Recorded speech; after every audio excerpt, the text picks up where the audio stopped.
Hello cuties, welcome back to my channel cute moment. Sorry मैं कुछ दिन से वीडियो अपलोड नहीं कर पा रही थी क्योंकि मेरा तबीयत ख़राब हो गया था। वीडियो अब स्टार्ट करते हैं।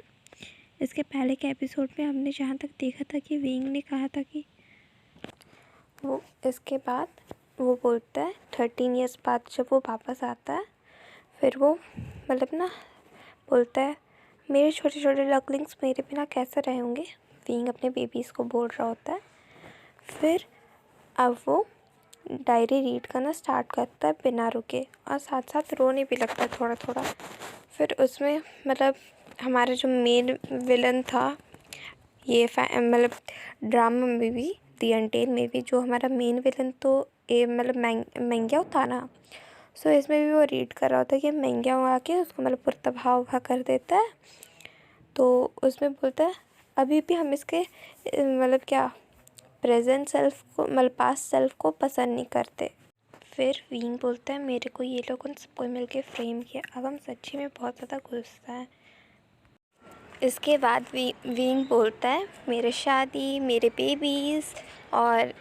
बेबीज़ और हम बहुत ज़्यादा सफ़र किए, साथ में मेरे हस्बैंड भी, और मेरे हस्बैंड को पनिशमेंट भी मिला उस कारण, क्योंकि वो मेरे को प्रोटेक्ट किया, उसको पनिशमेंट मिला उस कारण।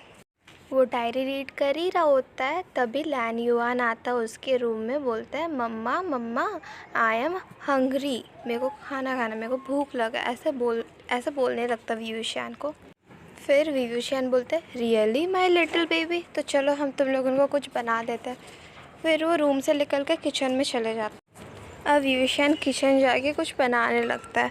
फिर वो किचन से बाहर आके उसके और 2 चाइल्ड को उठाने जाता है। विंग वो लोग उनको और 2 जन को उठा के वो लोग उनका फूड सर्व कर देता है। फिर उसके बेबीज़ बोलते हैं थैंक्स मम्मा, ऐसा बोलते हैं। फिर ये जिल्डिंग जिल्डिंग वो बोलता है मम्मा यू आर द बेस्ट। फिर विंग बोलता है थैंक यू, मेरे को पसंद आया कि तुम क्या बोले, वो बोलता है मेरे को अच्छा लगा कि तुम लोगों को मेरा खाना पसंद आया। फिर विवुशियन के दोनों लैंड चाइल्ड उसके और 2 अपने बेबी लैंड चाइल्ड्स वो लोग बोलते हैं ऐसे करके बोलते सिंपल वर्ड में लैंड सिंह के जैसे पूरे। फिर अब विवुशियन प्लेट्स उठा के अब वो सबको क्लीन करने चले जाता है। अब जैसे वो क्लीन कर रहा होता है उससे एक प्लेट करके टूट जाता है, और वो उठाते उठाते अपने आप को भी चोट पहुंचा लेता है।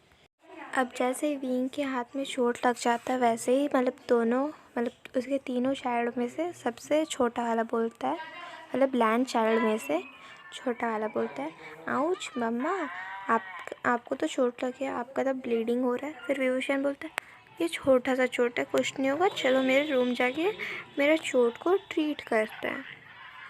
फिर वो लोग अब रूम चले जाते हैं। अब विवुशियन के रूम पहुंच के विवुशियन फर्स्ट एड किट ले लेता है और अपना जहाँ पर उसको चोट लगा था वो प्लेस ट्रीट करने लगता है। और उसके जो तीनों चाइल्ड थे वो विवुशियन के लैब में बैठे हुए थे। अब वो कर भी क्या सकता है, वो लोग तीनों तो यही चाहते थे, बैठे हुए थे उसके लैब में और वो अपना वाउंड्स ट्रीट कर रहा था।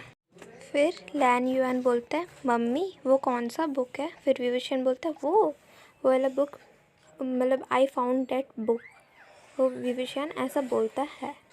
फिर विवुशियन वो जो बुक था अपने हाथ में लेता है, जो फिंगर उसका कट गया था उससे ब्लड थोड़ा सा ब्लड गिर जाता है उस बुक के ऊपर, और गिरते साथ वो बुक बहुत ज़्यादा स्ट्रेंजली ग्लो करने लगता है, बहुत ज़्यादा चमकने लगता है।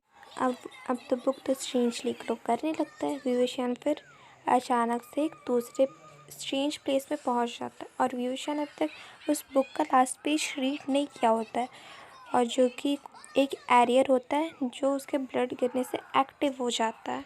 अब जो एरियर था वो तो एक्टिव हो चुका था। अब एरियर एक्टिव हो गया था तो विवुशियन अब अलग प्लेस पहुंच गया था, जो कि है पास्ट में वो पहुंच गया था। इस टाइम वो पास्ट में पहुंच गया था, और वो बहुत सारा सॉर्ड उसके ऊपर पॉइंट किया हुआ था, और एक जेंटल सा हाथ उसके, सॉरी ये बैकग्राउंड नॉइज़ के लिए, बट एक जेंटल सा हाथ आके उसके शोल्डर पे थपथपाता है। अब और वी इंग चिल्लाता है। अब मतलब वीइंग देखता है कौन है, फिर वो बोलता है लैनज़ैंग। जब वीइंग लैनज़ैंग को देखता है तो वो देखता है लैनज़ैंग के मतलब लैनज़ैंग बहुत ज़्यादा सैड लोनली फील कर रहा होता है, बहुत ज़्यादा सैड लोनली लव मतलब सब कुछ सारा एक्सप्रेशन एक साथ दिखा रहा होता है वो, मतलब सारा फीलिंग्स सारे एक्सप्रेशन ही फीलिंग्स एक साथ दिखा रहा होता है। वीइंग बोलता है लैनज़ैंग वाई आर यू सैड, तुम सैड क्यों हो लैनज़ैंग। अब लैनज़ैंग तो खाली एक ही चीज़ बोल रहा होता है, वीइंग उसके आगे वो कुछ और बोल ही नहीं पा रहा होता है। वीइंग लैनज़ैंग को हक कर लेता है। लैनज़ैंग भी मतलब हेजिटेट नहीं करता है, क्योंकि वो तो क्या उसको डर लग रहा था कि वापस विभूषण कहीं डिसअपेयर हो जाएगा, उसका ये वार्म टच वो मतलब वो फील वापस वो चीज़ को वो फील नहीं कर पाएगा। मतलब वो दिमाग में ऐसा बहुत कुछ सोच रहा होता है, इसलिए वो विभूषण को मना नहीं करता है, विभूषण उसको भी हक करे रहता है। वीइंग को फील होता है कि उसका शोल्डर में कुछ गीला गीला लग रहा है। अब वो जैसे ही देखता है वो देखता है लैनज़ैंग रो रहा होता है। लैनज़ैंग को ऐसे रोते हुए देख विभूषण का दिल टूट जाता है। फिर विभूषण बोलता है लैनज़ैंग तुम रो क्यों रहे हो, अगर तुम रोगे तो मतलब मैं भी रो दूँगा, ऐसा बोलता है विभूषण। कि वो ऐसा क्यों बोल रहा हो, मतलब उसके भी आँख से आंसू निकलने लग जाता है। वो तो प्रेग्नेंट था, अब तो उसका मूड स्विंग चलने लगता है, तो वो अब इमोशनल होकर वो भी रोने लगता है। वीइंग तो सेंसिटिव था, अब वो लैनज़ैंग के चिक पे किस कर देता है। अब ये देख के लैनज़ैंग का मतलब ईयर्स रेड हो जाता है और वहाँ पर बाकी सब कुछ शॉक हो जाता है जो सब प्रेजेंट थे। वो लोग देख रहे थे येलिंग पैट्रिया, मतलब क्या बोले डिमॉन येलिंग पैट्रिया, नहीं demon lord yelling Patria Hang Chun को किस कर रहा है, मतलब लैंग वांग जी को चिक पे किस कर रहा है। ये देख के सब कुछ शॉक हो जाता है। लैनज़ैंग भी बिना एक मिनट गवाए वो भी विभूषण के फॉरहेड पर किस कर लेता है। फिर वीइंग मतलब स्माइल करते हुए प्यार और थोड़ा इमोशनल स्माइल दिखाते हुए बोलता है लैनज़ैंग को लैनज़ैंग तुम मत रो, तुम रोते हुए अच्छे नहीं लगता, अगर तुम रोगे तो ये मतलब मेरा दिल टूट जाता है, वैसा वो कुछ बोलता है, मतलब हार्ट ब्रोकन वो फील करता है जब वो उसको रोते हुए देखता है। तो फिर लैनज़ैंग स्माइल करता है। फिर वो लोग सुनते हैं कोई चिल्लाता है वी वो शियान खरे बहुत ज़ोर से चिल्लाता है।